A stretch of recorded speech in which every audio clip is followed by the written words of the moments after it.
Dalam harmoni. Baik, di sini saya akan menjelaskan tentang analisis kompleksitas waktu, algoritma bubble sort, interaktif, dan rekursif pada pengurutan kartu remi. Nah, sebelumnya saya akan memperkenalkan diri. Perkenalkan, nama saya Stefan Arlantian Pati dengan NIM akhir 021 dan teman saya Kadek Julia Artiawan dengan NIM akhir 030. Oke, langsung saya pembahasan untuk materi satu pendahuluan. Latar belakang. Oke, pengurutan itu adalah kegiatan penting dalam pemrosesan data yang menyusun elemen dalam urutan tertentu. Nah, kartu rem itu sering digunakan untuk menjelaskan algoritma pengurutan karena mudah dipahami gitu. Dan dalam permainan kartu, kartu perlu diurutkan berdasarkan nilai sebelum dimainkan. Kayak nilai satu, 2, 3. Nah, di situ kan ada lambang. Nah, itu diurutkan. Nah, algoritma bubble sort dapat digunakan untuk mengurutkan kartu remi secara efektif. Nah, itu untuk latar belakang. Oke, kita lanjut. Baik untuk rumusan masalah. Nah, dalam rumusan masalah ini ada empat. Pertama itu adalah bagaimana sih mengimplementasikan algoritma bubble sort pada pengurutan kartu remi. Yang kedua itu bagaimana kompleksitas waktu algoritma bubble sort iteratif dan rekursif pada pengurutan kartu remi. Dan yang ketiga itu ada metode mana yang lebih efisien dalam mengurutkan kartu remi berdasarkan kompleksitas waktunya. Lalu yang terakhir ada apa perbedaan utama dari kedua pendekatan atau metode tersebut dalam algoritma bubble sort.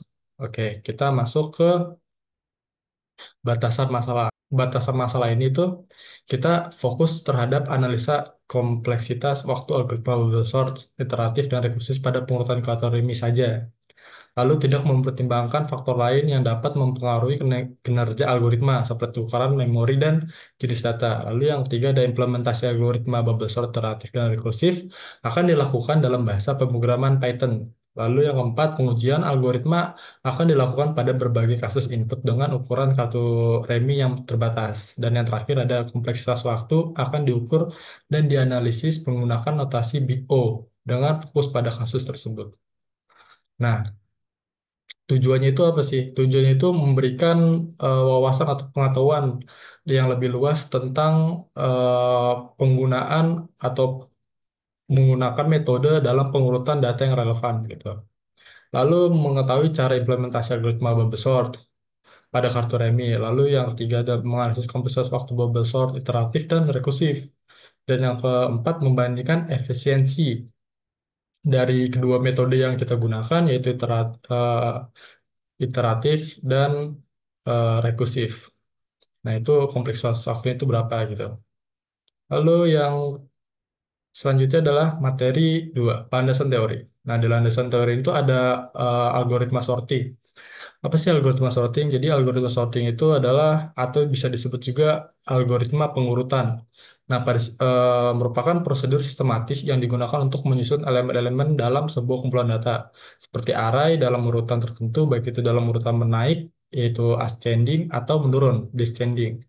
Nah, tujuan dari algoritma sorting ini adalah untuk mengatur elemen-elemen tersebut sehingga mereka dapat dengan mudah diakses, dicari, atau diproses dalam urutan yang diinginkan.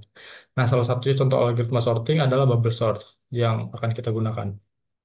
Lalu yang kedua itu ada kompleksitas waktu. Nah, kompleksitas waktu algoritma ini adalah untuk membandingkan waktu yang diperlukan oleh algoritma untuk menyelesaikan suatu tugas. Nah, kompleksitas waktu dilambangkan dengan T(n). Nah, yang merupakan operasi algoritma yang dihitung sebagai fungsi input n, di mana waktu asymptotiknya itu O. Dari algoritma tersebut, notasi Big O semakin besar nilainya, semakin kurang efektif algoritmanya. Jadi semakin besar nilainya, semakin kurang efektif algoritmanya. Yang mana semakin besar jumlah data n, semakin besar waktu yang diperlukan algoritma untuk menyelesaikan tugasnya. Gitu.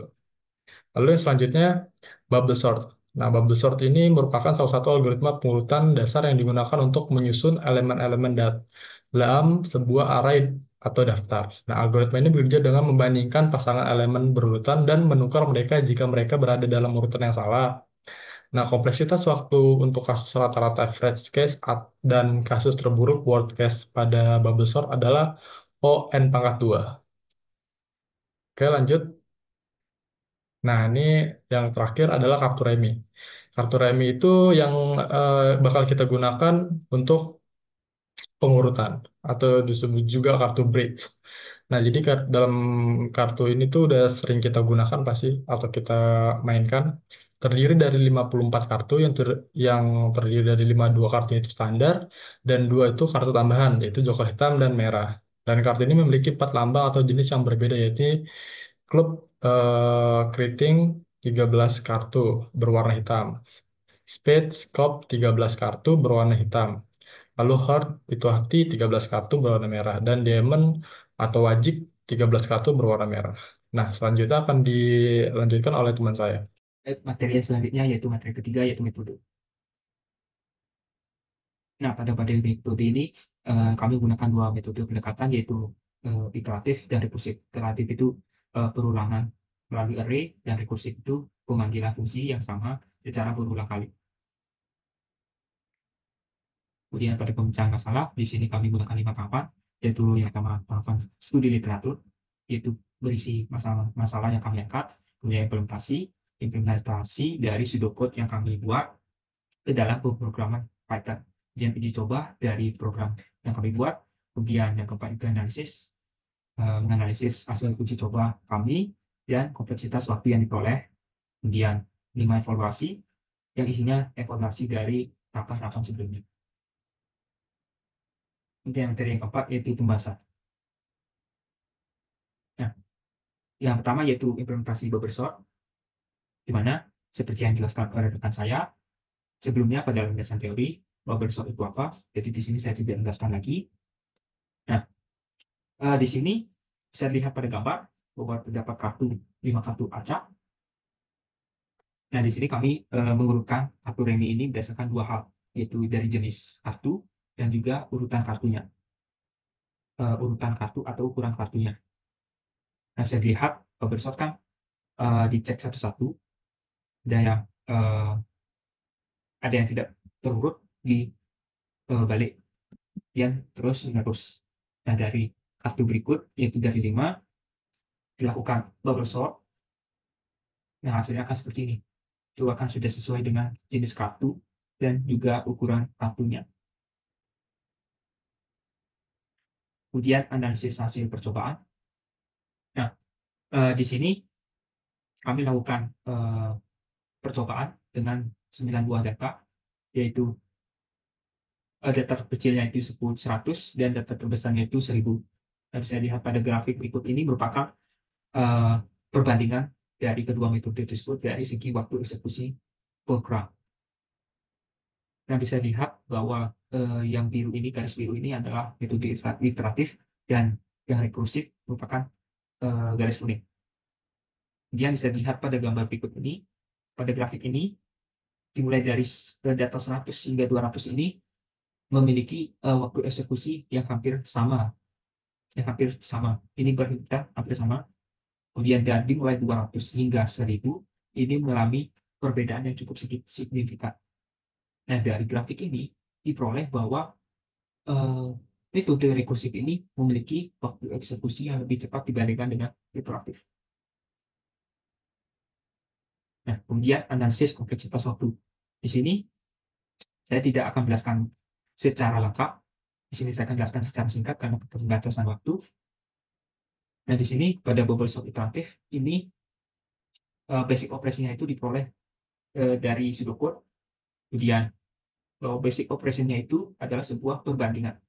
Kemudian sigma ini diperoleh dari basic operation dan diperoleh bahwa kompleksitas waktunya itu O(n) kuadrat dari bubble sort iteratif.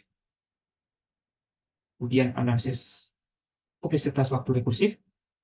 Nah, di sini bisa dilihat pada gambar berikut bahwa kompleksitas waktunya yang diperoleh dari perhitungan yang kami lakukan yaitu adalah big O(n) kuadrat. Kemudian materi kelima yaitu kesimpulan. Nah, dari makalah kami buat dan presentasi yang kami lakukan itu diperoleh bahwa kesimpulannya itu yaitu dalam pemilihan metode implementasi algoritma bubble sort kita perlu mempertimbangkan dua hal, yaitu kompleksitas waktunya, kemudian performa nyatanya berdasarkan ukuran data yang akan kita olah. Nah, dari pembahasan saya sebelumnya diperoleh bahwa kedua metode tersebut itu memiliki kompleksitas waktu yang sama, yaitu O n kuadrat. Namun, nyatanya dari grafik yang saya jelaskan tadi, itu waktu eksekusi programnya itu performanya itu berbeda. Nah, di mana jika kita memiliki sebuah data yang besar, kita bisa gunakan metode rekursif ini. Karena waktu eksekusinya itu lebih cepat dibandingkan iteratif.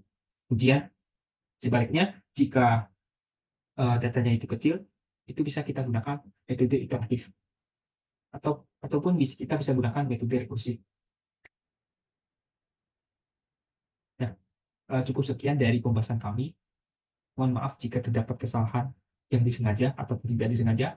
Saya ucapkan terima kasih.